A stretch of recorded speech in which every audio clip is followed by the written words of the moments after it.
Ladies and gentlemen, during the next 30 minutes you will hear Bing Crosby, Frank Lovejoy, Agnes Moorehead, and Walter Houston as WNBC brings you transcribed a special Memorial Day edition of Anthology.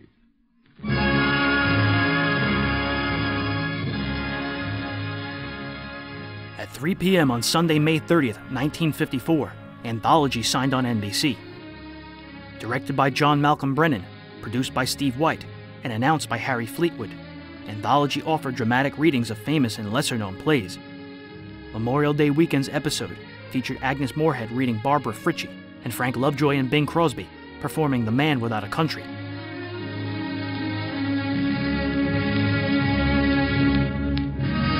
This is Fleetwood. Every Sunday at 3, WNBC, in conjunction with the Poetry Center of the YW and YMHA, 92nd Street and Lexington Avenue in Manhattan, brings you Anthology, a selection of readings of poets past and present, and the music to accompany their poetry. This afternoon, as a tribute to Memorial Day, we're to hear two of America's best-known and best-loved patriotic poems, and an equally well-known American story in verse form, read by Bing Crosby.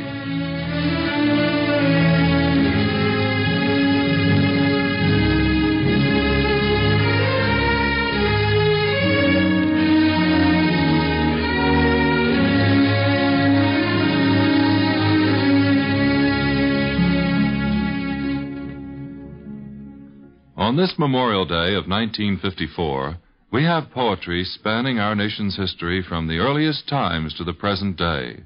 From verses in dedication to our earliest settlers, to a story in verse which can very well serve as a symbol of that precious freedom for which so many American men and women have fought and died down through the long centuries. We begin with a poem of the birth of our country. Here is the distinguished American actress, Miss Agnes Moorehead, in a dramatic reading of The Landing of the Pilgrim Fathers.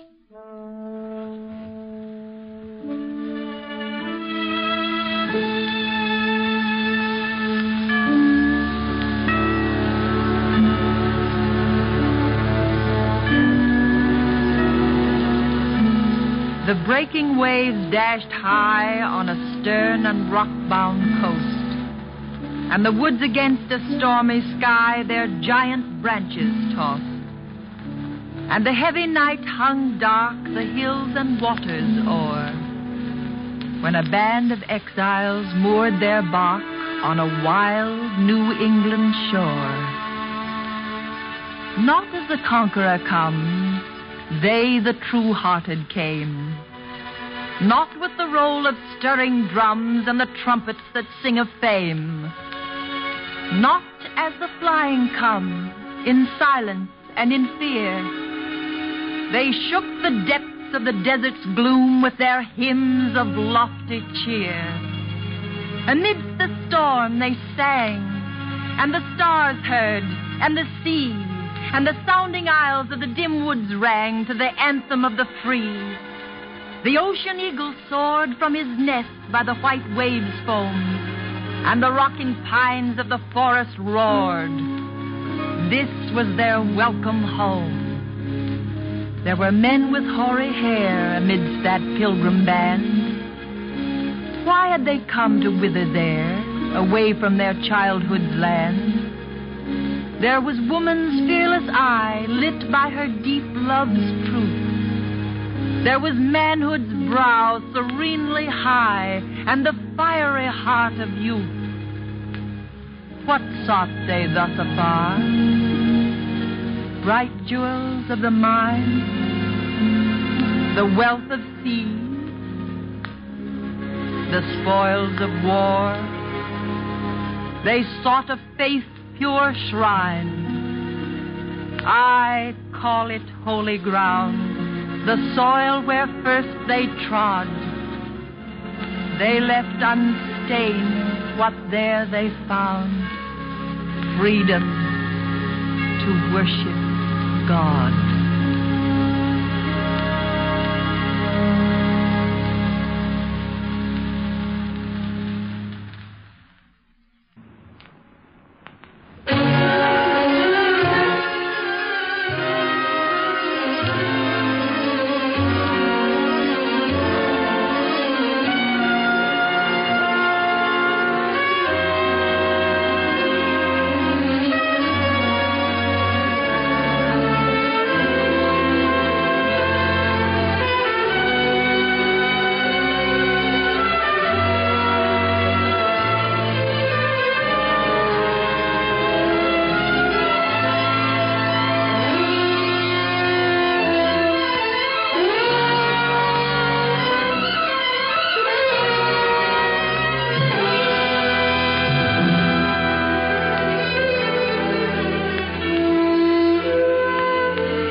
For the major portion of this special Memorial Day program, we're to listen to The Man Without a Country, a poetic narrative by Jean Holloway, based on Edward Everett Hale's immortal story, and narrated by Bing Crosby, with Frank Lovejoy as Philip Nolan.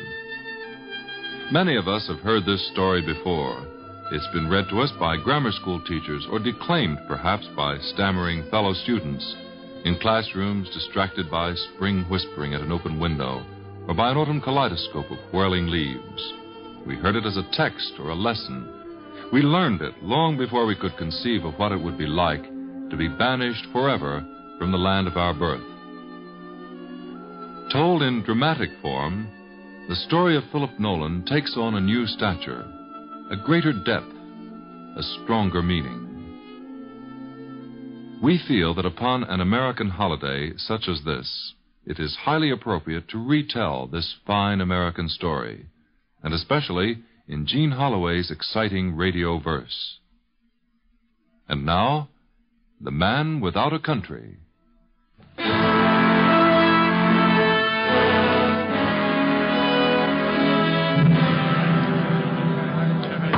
in the court!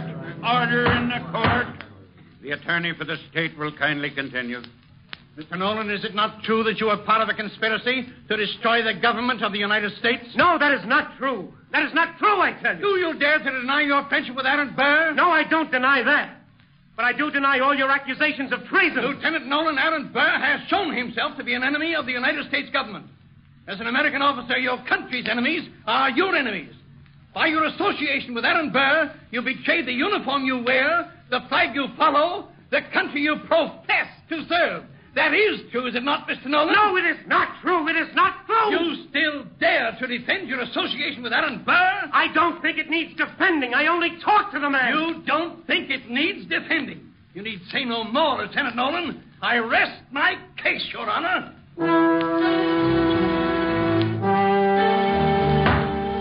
Philip Nolan, rise and face the court.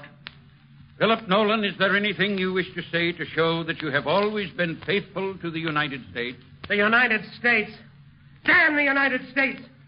I wish I may never hear of the United States again! Who was that man? Who would dare utter such treason? Let me tell you a story, America, about you and your growing. Not a story of a national hero, but of Philip Nolan, who severed a bond before he knew its value. Listen to the story of the man without a country. Think back. Way back to the 1800s. Remember? You were still an adolescent then. You were proud of being a nation of 17 states. And you were beginning to speak grandly of adding Michigan, Indiana, and Mississippi, and becoming 20. Zealous old Tom Jefferson was in the White House. And down in the South was a man named Aaron Burr and a man named Philip Nolan. They say now, well, now that history has sifted the facts and weighed the evidence, they say Philip Nolan was as fine an officer as any in the Western Division. Oh, he was a little more hot-headed than some, a little swifter to anger than others, a little too quick sometimes about getting his 2 cents of opinion in, but he was not alone in this. There were many dashing young gallants like him, as ready to die for a kiss as a flag. And Philip Nolan might have gone to his final sleep among the vine-covered homes of the dead in Orleans, as quietly as any of them, had a star not crossed his path one night. Mr. Nolan, I'm Aaron Burr. I'm told you're a young man of remarkable promise. I should like to talk to you about your future. Why, thank you, sir. I hardly know what to say. Thank you very much. A star comes that way sometimes. Sudden, blinding, dazzling. Aaron Burr came as a disguised conqueror. Rumor had it that there was an army behind him and an empire before. But that first day in Orleans, though Philip Nolan wasn't to know it for a long time yet, he became the man without a country. It was only a step from Aaron Burr's side to a trial for treason. The United States versus Philip Nolan. He was bewildered, deeply hurt, embittered. Above all else, he was young. An older man would have checked his anger. A traitor would have been wise enough to hide his feelings, but Philip Nolan was neither a wise man nor a traitor. A moment's silence. And then those words that were to echo forever through his life. I wish I may never hear of the United States again. I wish I may never hear of the United States again. I wish I may never hear of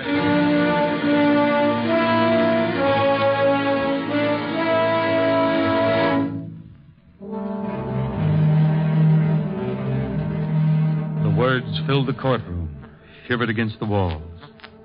No one spoke, no word fell to combat those other words. Half the officers in the room had served through the Revolution. They had fought their way, starved and frozen through endless bitter months, so that one day a people could say, "This is my country." Judge and the jury rose and left the court wordlessly. No one else stirred. Someone in the back of the room sighed, and someone else coughed. That was all. 15 minutes went by like 15 years before the judge returned. Prisoner, hear the sentence of the court. The court decides, subject to the approval of the president, that you shall have your wish. You will never hear the name of the United States again. It was the fall of 1807. It would be 1863 before he heard her name again. The leaves would grow red in Maryland soon. They'd be piled along the Potomac for burning. Their smoke would spiral into lace against the November skies. They'd be tapping the trees for maple sugar in the Vermont woods, and the New England housewives would gather in their spiced kitchens to prepare the Thanksgiving puddings. The Cape Cod fishermen would go out in the misty dawn for their nets, and the harvest would be a bright promise on the Indiana hillsides. The Blue Ridge and the Allegheny and the Rockies would pull the snow up over their shoulders and settle down for the winter. And the Mississippi would go slipping on through the heart of America. There would be hearth fires and Christmas trees, and there'd be dances. There would be church service and wedding ceremonial and baptismal. But not for Philip Nolan. His was the sea and the bitterness of salt on his lips and no port at evenings. And in one sudden, heart-stabbing moment, Philip Nolan knew what he had lost. Sir, you will receive from Lieutenant Neal the person of Philip Nolan, late a lieutenant in the United States Army. You will take the prisoner on board your ship and keep him there with such precautions as shall prevent his escape. You will provide him with such quarters, rations, and clothing as would be proper for an officer of his late rank. But under no circumstances is he to ever to hear of his country or see any information regarding it.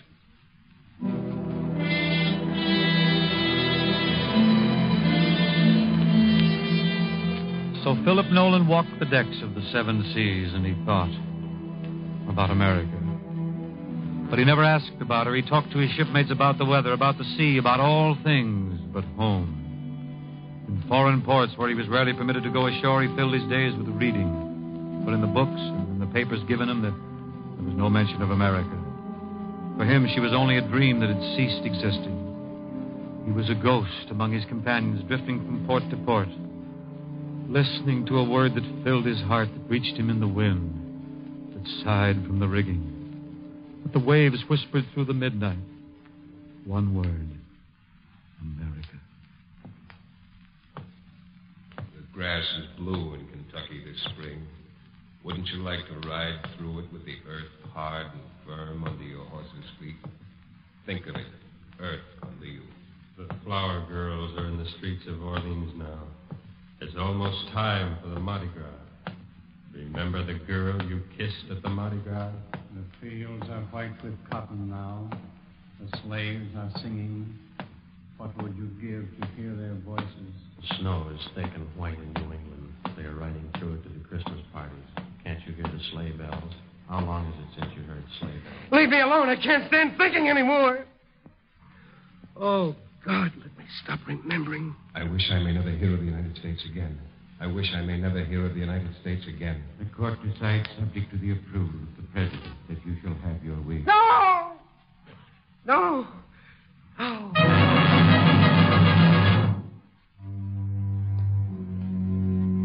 The men were kind enough.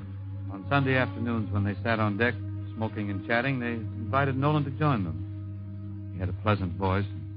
Sometimes they asked him to read to them. One day the reading sessions came to an abrupt end. Here, Nolan, let's have something out of this.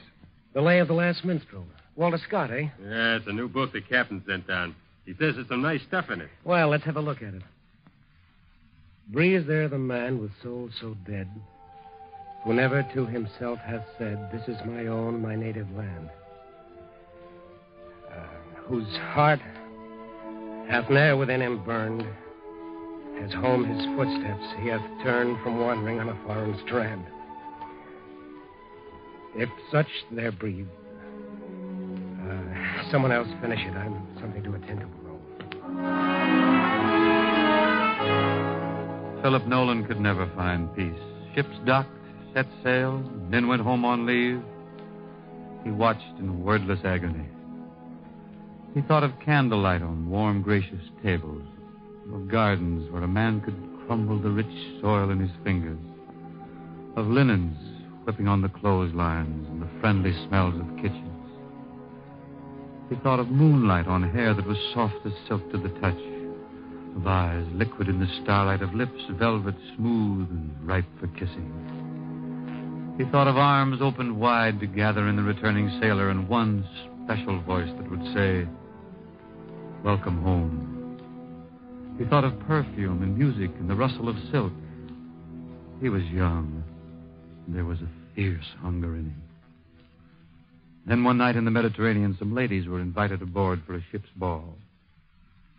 All that was young in Philip Nolan died that night, as he stood on deck, looking at the girl he had loved a lifetime ago.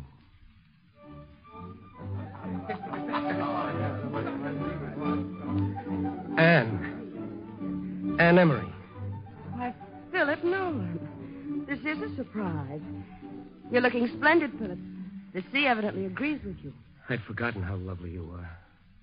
You must have forgotten many things. It's almost impossible to believe, finding you way out here. I'm on my way home. I've been visiting in France. I tried to see you before I left. They wouldn't let me see anyone. I understand. I was very busy at the time anyhow. I was married soon after you left. Married? Yes, of course. Hadn't you heard? I have a little boy now. A little boy? You must be very happy. I am, Philip. So strange that we should meet again way out here. I'm a little sorry we did meet. I'd forgotten you. It was better that way. I loved you very much. I loved you and I lost you.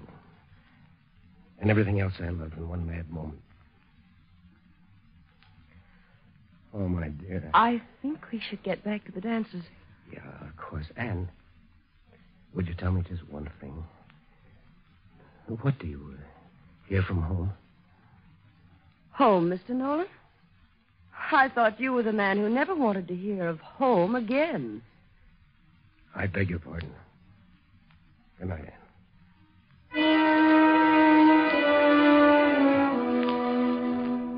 Philip Nolan knew in that moment how alone he was. One man with only the sea for the rest of his life, and one nameless port at the end of it. The days became weeks, and the weeks years that marched across his forehead and left him old. His eyes were deep pools of loneliness, his heart completely empty.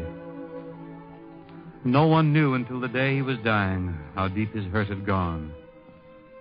No one knew until that day when they entered his room for the first time and found it a shrine to America. Stars and stripes were draped around a picture of Washington, and he had painted a majestic eagle with its foot clasping the whole globe. At the foot of his bed was a great map of the United States, drawn from memory.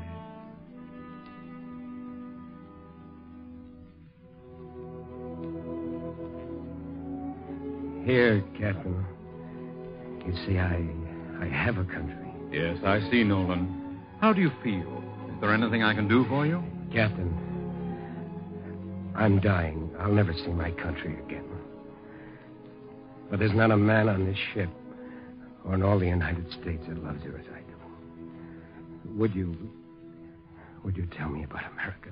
Tell you about America? How can I begin to tell you about America? He had left America in 1807. It was 1863. War had come and gone in 1812, and Francis Scott Key had sat on a British battleship and written the national anthem. Jackson had taken the Florida Territory. A new flag had been raised in Washington with 13 alternate stripes and 20 stars. 9 presidents had been in the White House.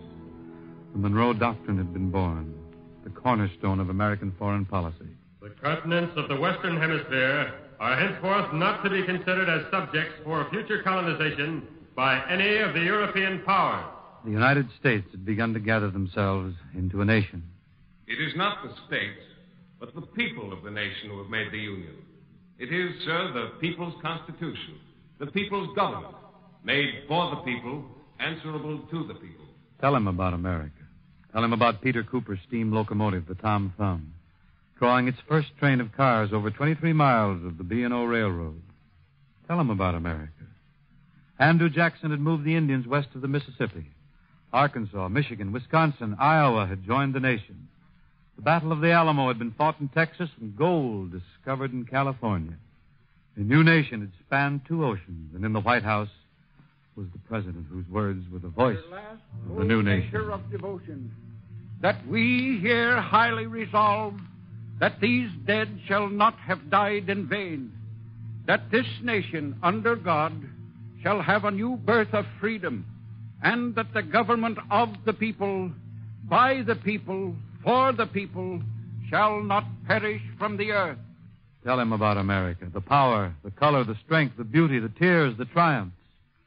Tell him so that he knows the glory he thrust aside. She's a great nation, Captain. A great nation. Yes, Nolan, a great nation. Nolan. Nolan! And so his last thought was of his country. Before they lowered him into the sea, they draped the flag of the United States over his coffin. How proud that would have made him. The captain intoned the last rites. The bugler played taps. And the ceremony was over. Men, we found this paper in Nolan's things. Bury me in the sea. It has been my home, and I love it. But will someone not set up a stone for my memory at Fort Adams or at Orleans, so that my disgrace will not follow me through eternity? Say on it, in memory of Philip Nolan, lieutenant in the Army of the United States. He loved his country as no other man has ever loved her, but no man deserved less at her hands. We will do as he wished. And so, although the sea claimed him, his soul would know the feeling of land again. The flowers would be near him, and the trees and the earth of America. He would know the seasons and the pulsing life of the nation. There would be a flag over him and the knowledge of belonging. And thus, the man without a country came home to America.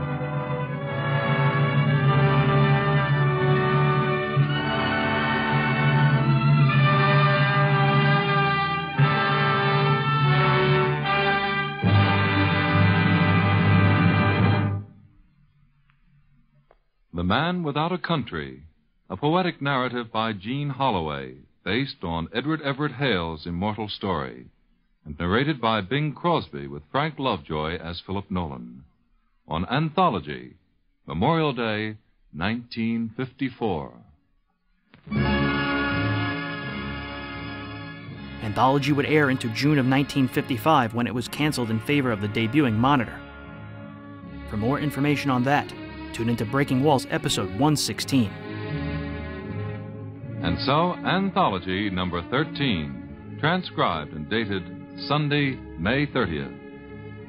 Next week, our guest will be Marion Rooney of Cademan Records, who will tell us the story behind their famous recordings of contemporary American poets and readers such as Herd Hatfield, Joe Van Fleet, and Frank Silvera.